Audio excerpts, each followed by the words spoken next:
بسم اللہ الرحمن الرحیم۔ صرف 5 منٹ کا مدرسہ قرآن و حدیث کی روشنی میں 250واں دن 10 رمضان المبارک۔ نمبر 1، اسلامی تاریخ۔ حضرت عیسیٰ علیہ السلام کے معجزات۔ اللہ تعالیٰ نے حضرت عیسیٰ علیہ السلام کو نبوت کی تصدیق کے لیے بہت سے معجزے عطا فرمائے تھے۔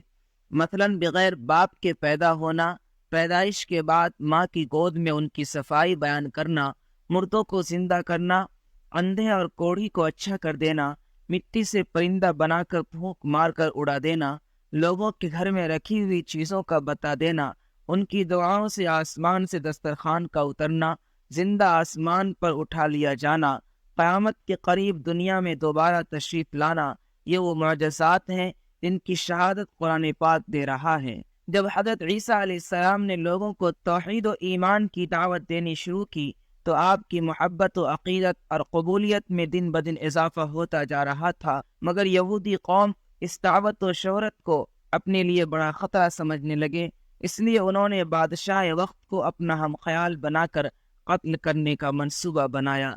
اس مکان میں آپ اپنے ساتھیوں کے ساتھ موجود تھے، اس کو گھیر لیا۔ موقع پا کر آپ کے ساتھی بھاگ کھڑے ہوئے۔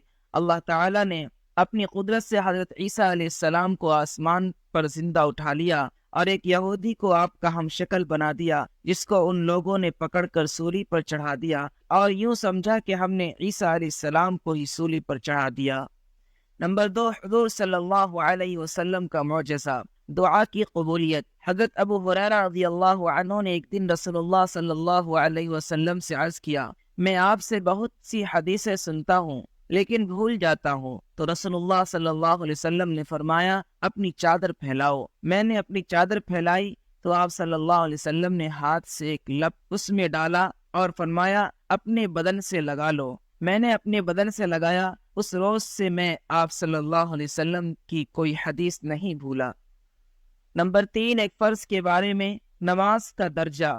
رسول اللہ صلی اللہ علیہ وسلم نے فرمایا، جس کا وضو نہیں اس کی نماز نہیں، اور جو نماز نہ پڑھے اس کا کوئی دین نہیں۔ نماز کا درجہ دین میں ایسا ہے جیسے سر کا درجہ بدن میں ہے، یعنی جس طرح سر کے بغیر انسان زندہ نہیں رہ سکتا، اسی طرح نماز کے بغیر دین زندہ نہیں رہ سکتا۔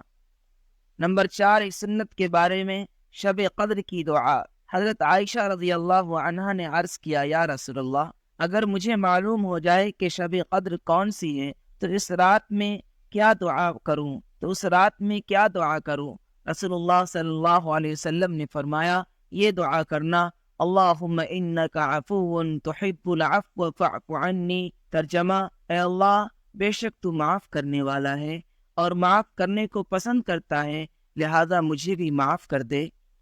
نمبر 5، ایک اہم عمل کی فضیلت، نماز اشراق پڑھنا۔ رسول اللہ صلی اللہ علیہ وسلم نے فرمایا، جو شخص فجر کی نماز با جماعت پڑھے پھر اپنی جگہ پر بیٹھ کر اللہ تعالیٰ کا ذکر کرتا رہے یہاں تک کہ سورج طلوع ہو جائے، پھر 2 رکعت اشراق کی نماز پڑھے تو اس کے لیے ایک مکمل حج و عمرہ کا ثواب ہوگا۔ نمبر 6، گناہ کے بارے میں، کفر و شرک کا نتیجہ جہنم ہے۔ قرآن میں اللہ تعالیٰ فرماتا ہے، جو بھی اللہ کے ساتھ شریک ٹھہرائے گا اس پر اللہ تعالیٰ نے جنت حرام کر دی ہے اور اس کا ٹھکانہ جہنم ہے، اور ایسے ظالموں کا کوئی مددگار نہیں ہے۔ نمبر 7، دنیا کے بارے میں، دنیا کی چیزیں ختم ہونے والی ہے۔ قرآن میں اللہ تعالیٰ فرماتا ہے، جو کچھ تمہارے پاس دنیا میں ہے وہ ایک دن ختم ہو جائے گا، اور جو اللہ تعالیٰ کے پاس ہے وہ ہمیشہ باقی رہنے والی چیز ہے۔ نمبر 8، آخرت کے بارے میں، قیامت کے دن لوگوں کی حالت۔ رسول اللہ صلی اللہ علیہ وسلم نے فرمایا، قیامت کے دن لوگ اعمال کے بقدر پسینے میں ہوں گے، کوئی تو پسینے میں ٹخنوں تک ڈوبا ہوا ہوگا اور کسی کے گھٹنوں تک پسینہ ہوگا، اور کسی کا یہ حال ہوگا کہ پاؤں سے لے کر منہ تک پسینے میں ہوگا، اس کا پسینہ لگام کی طرح منہ میں گھسا ہوا ہوگا۔ نمبر 9، طب نبوی سے علاج، خربوزہ کے فوائد۔ رسول اللہ صلی اللہ علیہ وسلم نے فرمایا، کھانے سے پہلے خربوزہ کا استعمال پیٹ کو بالکل صاف کر دیتا ہے اور بیماری کو جڑ سے ختم کر دیتا ہے۔ نمبر 10، نبی صلی اللہ علیہ وسلم کی نصیحت۔ رسول اللہ صلی اللہ علیہ وسلم نے فرمایا، اے عائشہ، نرمی اختیار کرو، کیونکہ اللہ تعالیٰ خود مہربان ہے اور نرمی اور مہربانی کرنا اس کو بہت پسند ہے، اور نرمی پر وہ اتنا دیتا ہے جتنا کہ سختی اور اس کے علاوہ پر نہیں دیتا۔